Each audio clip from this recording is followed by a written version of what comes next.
네, 안녕하세요 여러분들 반갑습니다. 금융과 에너지 업종을 누구보다 쉽게 알려주는 데이언 멘토 권혁철입니다. 오늘 비츠로테크라는 기업 리뷰해 보도록 할 텐데요. 일단 비츠로테크 같은 경우는 여러분들도 아시다시피 순수 지주회사로 여러 종속회사를 거느리고 있죠.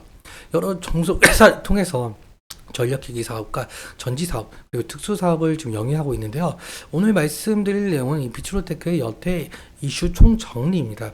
결국엔 이 비츠로테크는 AI 산업과 엮여 있기 때문에 AI 산업의 모멘텀을 함께 바라봐야 하는데요. 그리고 AI 산업이 발전을 하면서 지금 우후죽순 생겨나고 있는 이 그 데이터 센터. 결국 데이터 센터 같은 경우는 비상발전기가 상당히 중요한데 이 부분 같이 한번 확인해 보도록 하면서 천천히 얘기 나눠보도록 하겠습니다. 먼저 시작하기 전에 저희 데이업 채널에 오시면은 모든 종목들을 커버해드리고 있으니까 찾아와 주시면 정말 감사하겠고, 영상도 끝까지 지켜봐 주시면서 댓글로 궁금하신 것들 남겨주시면은 다음 영상에서 말씀을 드리도록 하겠습니다. 그러면 비츠로테크 바로 보도록 할게요. 일단 비츠로테크 같은 경우 2021년 2월에 비츠로이에스에서 물적 분할하면서 순수 지주회사로 재출범한 회사인데요. 자회사로는 비츠로셀, 비츠로이엠, 비츠로넥스텍, 비츠로이에스, 비츠로밀텍을 좀 두고 있습니다. 좀 더 쉽게 보자면 여기 비츠로테크가 순수 지주회사이고 나머지 회사를 지배 중에 있다라고 보시면 될 것 같은데요. 먼저 이 비츠로이엠과 비츠로이에스 같은 경우 전력기기 사업을 진행하고 있고, 여기 비츠로셀과 비츠로밀텍 같은 경우 이 전지 사업, 그러니까 1차 전지나 2차 전지 사업을 진행을 하고 있다라고 보시면 될 것 같습니다. 여기 그리고 나머지 비츠로 넥스텍 같은 경우 특수 공정을 하고 있는 특수 사업을 맡고 있는데요. 그래서 비츠로 넥스텍으로 인해서 이 초전도체와 엮여 있는 부분도 있습니다. 그리고 먼저 비츠로테크의 상승 동력이 어떤 것들이 있는지 좀 살펴보자면, 일단 여러분들도 한번 뉴스 보셨을 거라고 생각을 하고 있는데, 이 비츠로테크 같은 경우 마이크로소프트 파트너스와 좀 거래하고 있다는 점 때문에 현재 지금 부각을 받고 있는 상황이죠. 사실 그런데 이 비츠로테크 같은 경우 마이크로소프트와 직접적으로 거래하는 상황은 아니고, 이 북미 1위 발전기 기업인 제네라홀딩스라는 기업이 있어요. 이 제네라홀딩스 같은 경우 비상 발전기를 만드는 회사인데, 이 제네라홀딩스라는 기업에 비츠로테크의 자회사 비츠로이엠의 그 산업용 차단기, 개폐기, 중전기기를 납품하고 있는 상황이에요. 그러니까 지금 이러한 사진들, 이러한 기기들을 좀 납품하고 있다라고 보시면 될 것 같은데요. 그런데 사실 이러한 기기들 자체가 비상 발전기에 필수적으로 들어가는 부품들에 해당이 되고 있어요. 개폐기 같은 경우는 정전 시에 이 비상 발전기를 동작시켜 주면서 전원 공급이 끊기지 않도록 하는 필수적인 부품에 해당이 되고 있는데요. 그러니까 이 정리해서 한번 말씀을 드려보자면, 제네라홀딩스는 마이크로소프트와 이 파트너십 계약을 맺으면서 마이크로소프트의 비상 발전기를 납품을 하고 있다라고 보시면 될 것 같은데, 그렇다면 이 비상 발전기 부품에 해당하고 있는 비츠로이엄의 제품들 수요가 늘어나면서 비츠로테크의 매출에도 긍정적인 시그널로 작용을 해서 이 주가에 긍정적으로 영향을 끼친 것을 볼 수가 있죠.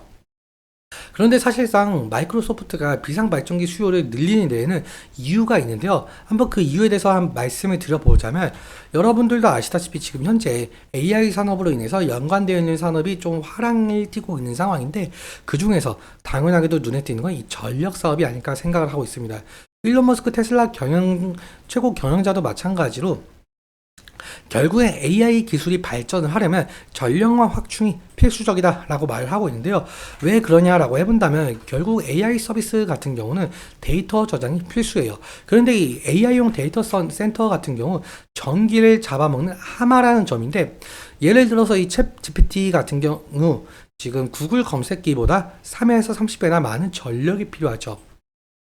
그렇다면 이 데이터 저장을 할 수 있는 데이터 센터는 끊임없이 가동을 해야 할 것이고, 가동을 하면 할수록 전력 소비는 지속적으로 늘어날 수밖에 없다라는 겁니다. 그리고 지금 현재 AI용 데이터 센터는 상당히 부족한 상태인데요. 그래서 여러 기업들이 이 AI용 데이터 센터를 다시 지으려고 하고 있는 부분이 있죠. 즉 다시 정리해보자면 데이터 센터 같은 경우 전력 소비를 하면서 지속적으로 가동을 해 주어야 각종 데이터를 수집을 하고 저장을 하는 역할의 수행이 될 수가 있는데, 그런데 예를 들어서 뭐 지진이나 전쟁과 같은 우리가 컨트롤할 수 없는 재해로 인해서 전력 공급망에 혼란이 오게 된다라고 한다면 서비스 운영에 상당히 큰 충격을 받게 되겠죠. 그래서 이 다음 글을 보시자면 데이터 센터 같은 경우는 기업이나 국가 핵심 인프라로 자리 잡은 상황이고, 그리고 재난 상황에서도 데이터 손실이나 서비스 중단 없이 안정적으로 가동이 되어야 된다고 하죠. 그러니까 안정적으로 가동이 되어야 되기 때문에 데이터 센터 같은 경우 건설할 때 비상 발전은 필수 요소로 자리 잡고 있는 상황입니다. 이 내용을 다시 한번 정리해 보자면은 AI 산업 확장으로 인해서 데이터 센터 확충이 시급하고, 이 데이터 센터 확충으로 인해서 비상 발전기 수요도 덩달아 늘어나고 있는 형편이며, 이 MS와 그러니까 마이크로소프트와 파트너십을 맺고 있는 제네락 홀딩스의 납품을 진행을 하고 있는 비츠로테크가 수혜를 받았다라고 볼 수가 있을 것 같습니다. 실제로 지금 데이터 센터에 들어가는 이 비상 발전기에 해당하고 있는 뭐 GNC 에너지나 이러한 기업들도 상당히 상승을 보여주고 있는데 좀 참고만 해주시면 될 것 같습니다. 그러면 차트 보면서 마무리 설명 짓도록 할게요. 일단 비츠로테크 같은 경우 아무래도 지주 회사이다 보니까 뭐 자회사들의 이슈나 실적을 바탕으로 주가에 반영되고 있는 모습이죠. 여기 보신 것처럼 작년 8월이나 작년 9월쯤에 상당한 상승을 이끌어낸 바가 있었었는데, 이때 당시에는 특수 사업을 하고 있는 비츠로 넥스텍이 초전도체와 엮이면서 초전도체 테마에 엮인 부분이 있었죠. 그런데 이 초전도체 진위 여부 논란 때문에 하락했던 모습을 보여주고 있고요. 그리고 올해 2월 같은 경우는 그 소폭 상승한 모습을 보여주고 있는데, 이때는 한국형 중위원 가속기 라온, 즉 특수사업에 엮인 비츠로 넥스텍의 이슈로 상승을 한 바가 있었죠. 그래서 앞으로도 이 비츠로 넥스텍 또 잘 살펴보아야 하는데요. 다음 시간에는 영상에서는 이 비츠로 넥스텍을 좀 중점적으로 다뤄보도록 하겠습니다. 근데 지금 최근 같은 경우는 이 AI 테마가 엮이면서 전력기기 테마와 묶여서 상승을 한 모습인데요. 그런데 지금 5월 24일인가요? 5월 23일인가? 그때 당시에는 이 비츠로셀 이슈로 인해서 좀 하락한 모습을 보여주고 있는데, 지금 비츠로셀에 지금 소송이 걸려있는 입장이잖아요. 108억 정도. 지금 사실상 회사에서는 어떠한 입장 발표를 하고 있지 않고 있더라고요. 그래서 이 부분은 좀 자세하게 나중에 입장 발표를 하면은 확인해 봐야 될 것 같고요. 그래도 다행히 다시금 이 전력기기 테마와 엮이면서 상승한 모습을 보여주고 있어요. GG라인 같은 경우 이 부분을 생각을 할 수가 있을 것 같은데, 일단 20일 이평선과 오늘 아래꼬리가 달린 이 5일선, 3일선 부근이 아닐까 생각을 하고 있습니다. 그러니까 이 가격 레인지가 지지라인이 될 가능성이 높을 것 같은데, 만약에 이 지지라인을 지지해 주면서 다시금 재차 상승을 해 줄지, 그 부분이 좀 중점적으로 중요 투자 포인트가 될 것 같고요. 만약에 20일 이평선을 이탈을 하게 된다고 한다면 사실상 60일 이평선과 이격도가 상당하다 보니까 이탈하면은 리스크적인 관리는 필요할 수가 있겠죠. 그리고 저항대 부근도 좀 살펴봐야 될 것 같은데요. 사실상 이 부분과 이 가격 레인지가 아닐까 생각을 하고 있습니다.